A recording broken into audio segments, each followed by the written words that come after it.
মন্দিৰৰ পূজাৰী হলে নাম নলয়, মৌলবী হলে বাৰে বাৰে নাম লয়।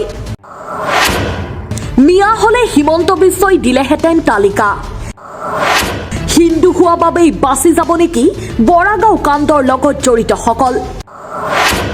এই প্ৰশ্ন কৃষক মুক্তি সংগ্ৰাম সমিতিৰ। কৃষক মুক্তি সংগ্ৰাম সমিতিৰ নেতা আকাশ দলেৰ মন্তব্য আছে, শুনোৱা হওক। যেতিয়া মুছলমান সম্প্ৰদায়ৰ কোনোবা মানুহে ধৰ্ষণ কৰে তেতিয়া আমি গৰম হৈ যাওঁ, কিন্তু হিন্দু সম্প্ৰদায়ৰ যেতিয়া আপোনাৰ গেং ৰেপ হৈ যায় তেতিয়াও আমি কিন্তু মনে মনে থাকোঁ। আপোনালোকে নিশ্চয় দেখিছে গুৱাহাটীৰ বৰাগাঁও জালুকবাৰীৰ পৰা এগৰাকী মহিলাক তুলি আনি মন্দিৰৰ কাষত যি ধৰণে গেং ৰেপ কৰিলে, কেৱল গেং ৰেপে কৰা নাই, সেই ৰেপ কৰা ঘটনাটো কেমেৰাত বন্দী কৰিছে। সেই ঘটনাটোক লৈ কিন্তু কোনেও এতিয়ালৈকে মাত এষাৰো ভালকৈ দিয়া নাই। আৰু যেতিয়া মুছলমান কোনোবা আলী বা আকবৰ বা হুছেইন হৈ যোৱা হ'লে এতিয়া অসমটো জ্বলিয়ে গ'লহেঁতেন আৰু সংবাদ মাধ্যমতো সাংঘাতিক ধৰণে চৰ্চা হ'লহেঁতেন।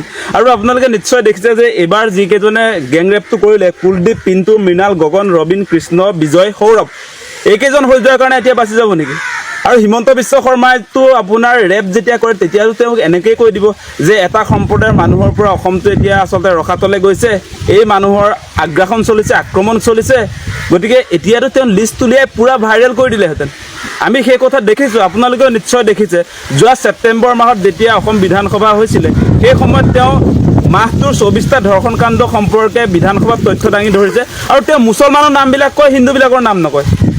মন্দিৰৰ পূজাৰীও ৰেপ কৰিছে, সেইটোৰ নাম নলয় তেওঁ। যেতিয়া মৌলবীয়ে ৰেপ কৰিব, ৰেপ সেই মুছলমানবিলাকৰ নামটো লয়। মানে এনেকৈ আচলতে ৰেপ যিবিলাক ঘটনা হৈছে, ধৰ্ষণ কাণ্ড যিবিলাক হৈছে, ধৰ্ষণৰ ক্ষেত্ৰত কেতিয়াও হিন্দু মুছলমান কৰাটো উচিত নহয়। ধৰ্ষণেই সেইটো মুছলমানে কৰিলেও ধৰ্ষণ, হিন্দুৱে কৰিলেও ধৰ্ষণ। গতিকে এই ক্ষেত্ৰত সাম্প্ৰদায়িক ৰহণ সনা মানুহজন হৈছে হিমন্ত বিশ্ব শৰ্মা। আজি তেওঁ হুলস্থুল লগাই দিলেহেঁতেন এই আপোনাৰ বৰাগাঁৱৰ এই ধৰ্ষণ কাণ্ডটোত। এই পাখণ্ডবিলাক যে আপুনি কুলদীপ, পিণ্টু, মৃণাল, গগন, ৰবীন, কৃষ্ণ, বিজয়, সৌৰভ, এইকেইজন যদি কেনেবাকৈ আপোনাৰ আলী, আকবৰ, মিয়া হৈ যোৱা হ'লে তেতিয়াহ'লে এই ঘটনাটো আজি অসমত তোলপাৰ লাগি গ'লহেঁতেন। আৰু আমি এনেকৈতো কেতিয়াও দেখা নাই যে এই ৰেপ কৰা মানুহবিলাকক, যিবিলাক পাখণ্ডই ৰেপ কৰিছে, সেই মানুহবিলাকতো মানুহৰ লিষ্টত নাই। সেইবিলাকৰ বিৰুদ্ধে চৰকাৰে কি একশ্যন লৈছে আমি কিন্তু দেখা নাই। ৰেপ কৰা মানুহ এজনক ফাঁচি দিয়া হৈছে বুলি আমি সেই খবৰ কেতিয়াও নাপাওঁ। সেই খবৰ। খালি আমি এটা খবৰ পাওঁ যে হুছেইন নামৰ কোনোবা ধৰ্ষণ কৰিছিলে, সেই হুছেইনটো নহয় বেলেগ এটা হুছেইনক পুলিচে গুলিয়াই মাৰিলে, তেনেকুৱা খবৰ আমি পাওঁ।